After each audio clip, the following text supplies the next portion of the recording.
Bom dia, Murilo. Bom dia, ouvintes da Rádio Eldorado. E o meu desejo, como sempre, é que a graça e a paz do nosso Senhor Jesus estejam com todos vocês.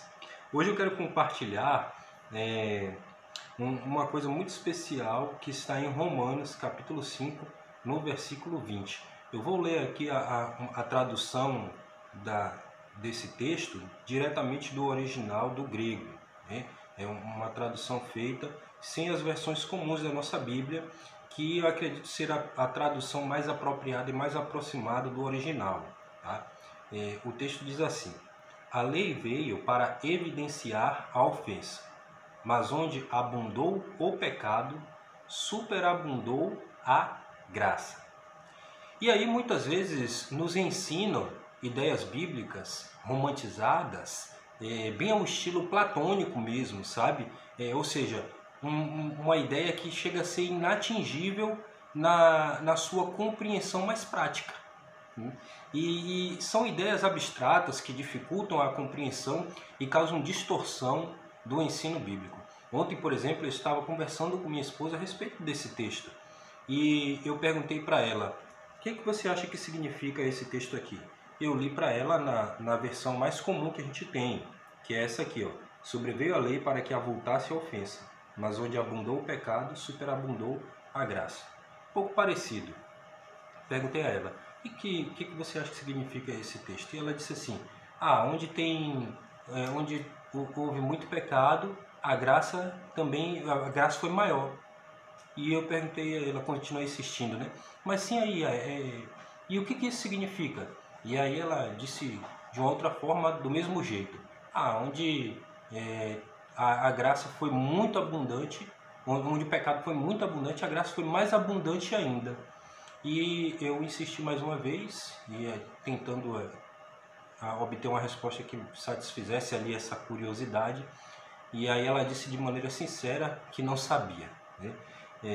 Disse: eu não sei. Eu particularmente gosto de chegar no sentido prático que a Bíblia quer nos ensinar. Pensando nisso, aqui no capítulo 5, a partir do versículo 12, Paulo está discutindo sobre os efeitos do pecado no homem, tá? Não os seus efeitos mais específicos, né? Quais são as consequências da maldade, mas o seu efeito no todo, geral. Paulo diz que Adão foi o responsável pela entrada do pecado no mundo, né? Por meio dele o pecado atingiu a todos os homens e todos os homens são pecadores, né? Então ele está tratando desse tipo de efeito do pecado. E aí a maneira como ele fala aqui, a partir do versículo 12 até o versículo 19, é como se todos os homens todas as pessoas estivessem fadadas a serem pecadoras e terem o seu destino na morte. Mas aí ele apresenta Jesus Cristo, o justo, que na morte reverteu o destino do ser humano para libertação, para salvação, para a graça, né? para ser liberto do pecado. E por meio de um único homem também, que é Jesus Cristo. Aí ele chega no verso 20 e diz isso. E ele diz que onde abundou o pecado, a graça foi mais abundante ainda, superabundou. E essa palavrinha super, ela vem do grego, o grego hiper. No latim também tem o hiper, mas na nossa Bíblia foi traduzido como superabundante. E o super vem do latim, mas o sentido hiper do grego é mais preciso. O sentido hiper dá um significado melhor para a palavra abundante. E o sentido de Paulo aqui em abundância não é uma abundância quantitativa, mas quando ele diz que o pecado então alcançou todos os homens com o seu efeito negativo, a graça ela é muito maior com os seus efeitos opostos aos efeitos do pecado. Tá? Ou seja, pode haver sofrimento, dor e angústia por causa do pecado. É isso que Paulo trata a respeito do problema do pecado em Romanos. O pecado traz dor, sofrimento, angústia e morte.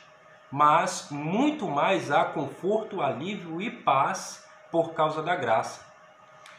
Também me fez pensar esse texto que se o mundo vai de mal a pior, a situação seria mais grave se não fosse a graça. Aí eu me lembrei que Lamentações 3:22 diz que se não fossem as misericórdias do Senhor, nós já estaríamos consumidos. Olha como a Bíblia ela é coesa, e ela fala a mesma linguagem em todo o seu lugar, desde Gênesis a Apocalipse, né? Então, qual é a reflexão para hoje? Paulo está dizendo para mim e para você que os efeitos da graça, os efeitos dos benefícios da graça, eles são muito maior do que qualquer sofrimento, dor que o pecado pode causar no mundo e em nossa vida. Que sejamos gratos a Deus por sua graça e que a sua escolha hoje seja a superabundante e salvadora graça em vez do abundante e destruidor pecado. Que o Senhor te abençoe e te guarde.